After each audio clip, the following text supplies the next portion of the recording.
Hello readers, I'm Jessie Quinn from Cup of Books, and today I'm going to be reviewing Kissing the Witch, Old Tales and New Skins by Emma Donoghue. Kissing a witch is a perilous business. Everybody knows it's 10 times as dangerous as letting her touch your hand, or cut your hair, or steal your shoes.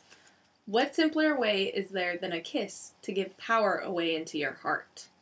For the past few weeks, I've been working on my guest post for Fairy Tale Fortnight. My post talks about queer fairy tale retellings, in particular Sappho's Fables Volume 1, which I've already reviewed on my channel, and Kissing the Witch, which I am going to review right now.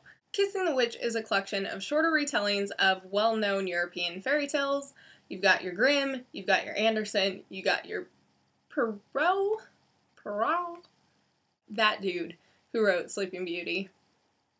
When it was originally published in Canada, it was published as adult fiction, but when it was brought over to the United States, the publishing house Harper & Collins decided to publish it as young adults literature.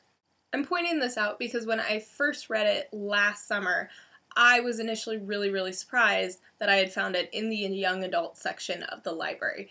Not that there's anything too mature for young adults in this book, I was just surprised because it's a much more complex book than I normally expect to find in young adults. This is the sort of book I wanted to read when I was a young adult.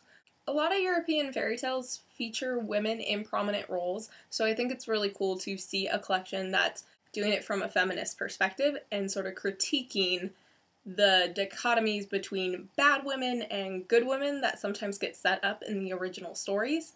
A lot of these stories feature ladies falling in love with other ladies. Donoghue shows us more than just women who fall in love with other women. There are also women in these stories who have fallen in love with men before and then fall for women later, or only fall in love with men, or don't fall in love with anyone and don't really want to fall in love with anyone. In many of the retellings, Donoghue takes a very metaphorical approach to retelling them. In Thumbelina isn't actually tiny, she just feels tiny. In the Little Mermaid retelling, the Little Mermaid doesn't actually have her voice taken away, she just feels she has no voice. In terms of aspects about this book I don't really like, there's a lack of characters of color in this one, and they should be included in fantastic fairy tale retellings such as these, particularly if you're going to be telling fairy tales from a feminist perspective. I love every single retelling in this collection, but if I had to pick some favorites, I would say The Tale of the Shoe, the Cinderella retelling, The Tale of the Spinster, the Rumpelstiltskin retelling, The Tale of the Voice, the Little Mermaid retelling, and The Tale of the Kiss, the only original fairy tale in this collection. However, it's based on a lot of little various fairy tales about witches and seers. I honestly can't recommend Kissing the Witch enough.